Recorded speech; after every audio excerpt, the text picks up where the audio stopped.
Hi there. We are friends. And we're about to have a conversation. Please don't take us too seriously. All right, then.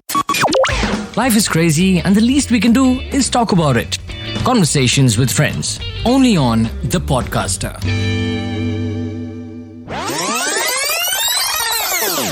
Okay, before you go ahead with the rest of the podcast, we're very happy to be back with Conversations with Friends, but even more delighted to tell you that the Chandrayaan 3 mission with the soft landing of the Vikram lander executed a perfect landing at the lunar South Pole region, joining the exclusive club of countries that have achieved a soft landing on the moon, also making India the only country to successfully execute a soft landing on the southern pole of the moon.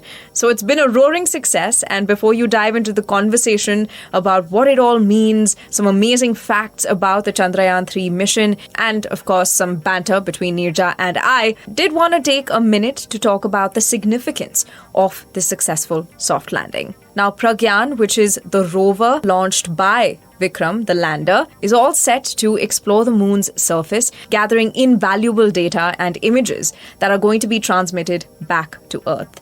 Honestly, very trippy how we're sitting on Earth and looking at images from a different planet. But there are some goals to this mission. It's not just about putting India on the moon. And one of the most exciting goals is actually the hunt for water-based ice. Now, the presence of water on the moon was confirmed by the Chandrayaan 1 mission back in 2008. And whatever data comes through from Chandrayaan 3 is going to be a total game changer for the future of space exploration. I mean, it could potentially support human habitation, serve as a resource for spacecraft propulsion, and unlock new possibilities for deep space travel. So Chandrayaan 3 is really all about taking the conversation about the atmosphere and life on the moon to a whole other level. Through all of the scientific instruments that the lander and rover are equipped with, we're going to learn a lot more about the moon's surface, its atmosphere, and even what's happening beneath the surface. So yeah, I think I've exhausted my minute, but we have to celebrate our successes, don't we? Here's to Chandrayaan 3 and, of course, another conversation with friends. You wish you could talk to someone, a friend? Well, we're here. Conversations with Friends. Let's talk about it all. Well. What are we here for? Moon. Otherwise obscene, Yeah. but in today's context, extremely iconic and really, really exciting for everyone. Neerja, Yes. if you could, would you actually live on the moon? 100%. No doubt. No doubt. I mean, I would find it difficult to breathe, I imagine, but I'd figure it out. You would figure it out, yes. No, but this is the result of my age-old obsession with all things space and sending things into space, and I'm all for what's out there. I love that you're all for what's out there, but you talk about the ocean and you're like, nope. The ocean is too vast and scary. 97%. More vast than the galaxy?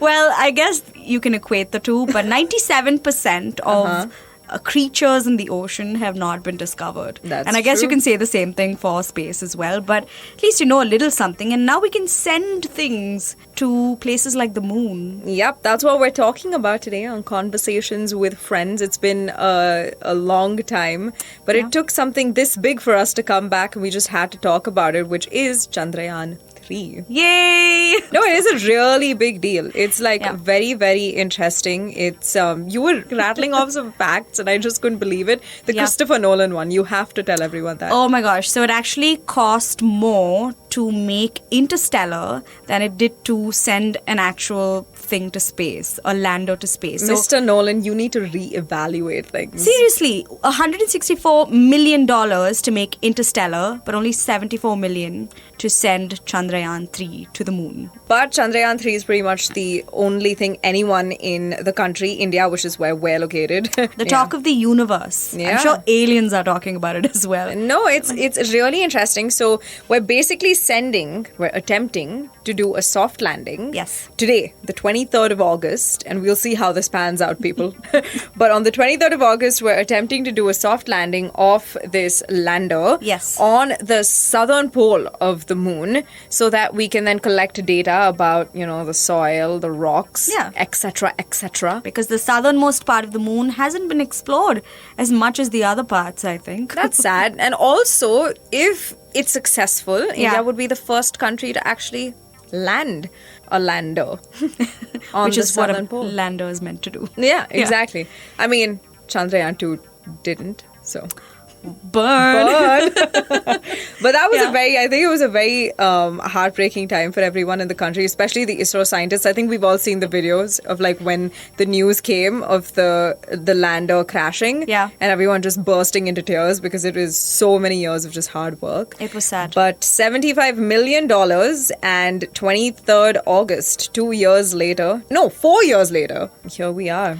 So today is the soft landing, which got me to thinking, what is a hard landing? Then you confirmed that there is, in fact, something called a hard landing. So what is this all about? As the world's foremost expert in scientific data related to space, is that a designation? We should have instead said, scientist from ISRO talks to us about Chandrayaan 3. That would have been more credible, but it would also be a lie. So a soft landing apparently is where you attempt to land as you will, and a hard landing is when you just crash into the object. What? Yeah, you would think a hard landing is a confident landing, but it's So not. no one's ever done a hard landing into a planet, right? The aim of a soft landing is essentially to land without things going awry, Okay. so that you can carry out your mission. Yeah, I hope that happens today at 6:04 p.m. Yeah, so here's how the mission is going to go, right? Okay. The lander is about 2 meters and just over 1,700 kgs, which is a lot, which is roughly the size of an SUV. And it's set to deploy a smaller 26 kg lunar rover. What? Now, this tiny little rover is probably Yeah. like the R2-D2 of the mission, right? It's going to go off into the vastness of the moon and collect data. It's like a mini explorer. Yeah. It's cute. I mean, a lot of countries have been trying this. India tried it in 2019, right? You said? Yeah. It's been something, it's like the race to the moon is like a very legit thing in today's day and age. And I think it's great that we've even gotten this far. I know that everyone's rooting for it to be successful, which is, that is the end goal. But the fact that we've gotten so far is to send a little body from here all the way into outer space. And there's just so much like pressure on it as well, for things not to go wrong, because so many things have to go right to ensure that Chandrayaan 3 is a success. And so the name of this lander that's going to be landing on the moon is called Vikram. Vikram. Vikram. Relatable, right? The guy next door. But you know what's really fun about Vikram though? So, okay, in 2019 when the whole thing started, it starts with commands, right? So imagine you type something into a computer and like literally sci-fi movie scenes come to life and something launches into outer space. It's all great. This time, the commands are starting from Bangalore because ISRO, right? One of our colleagues cracked a very funny joke. There is a possibility of the soft landing being postponed to the 27th of August? 27th of August. Just in case. And our colleague very wisely said, oh yes, they're just anticipating a lot of traffic. Huh? So when it comes to the commands thing, there is something called 20 minutes of terror because apparently Vikram is going to descend towards the moon's surface at a velocity of 1.68 kilometers per second. 10 times faster than an airplane. I can't even imagine going at that speed. But I guess it will have to. Can you to get to imagine the moon. traveling 1.68 kilometers in a second? You'd reach anywhere in Bangalore, given that we're talking about traffic. Yeah. You'd reach any place in Bangalore in like 5 minutes max. Something needs to be done down here. Yes, please. To speed things up. But how does it actually deploy? Like 20 minutes of terror? Yeah. Well, What's happening there? That sounds really daunting, honestly, for anybody that's operating it. But basically, in 11 and a half minutes, the engines on Chandrayaan 3 will ignite. Right? I love that you put on your directorial voice. Yep. You're like, imagine this. There's going to be a movie about it. Yes. So apparently this is like gently tapping the brakes on a bicycle So you're Wow. gradually slowing it down. And that's the only way to ensure that it lands gently as opposed to hardly. I have never felt more FOMO at not being able to know how to ride a cycle. You don't? I don't. We can learn now. And then I can operate Chandrayaan 3.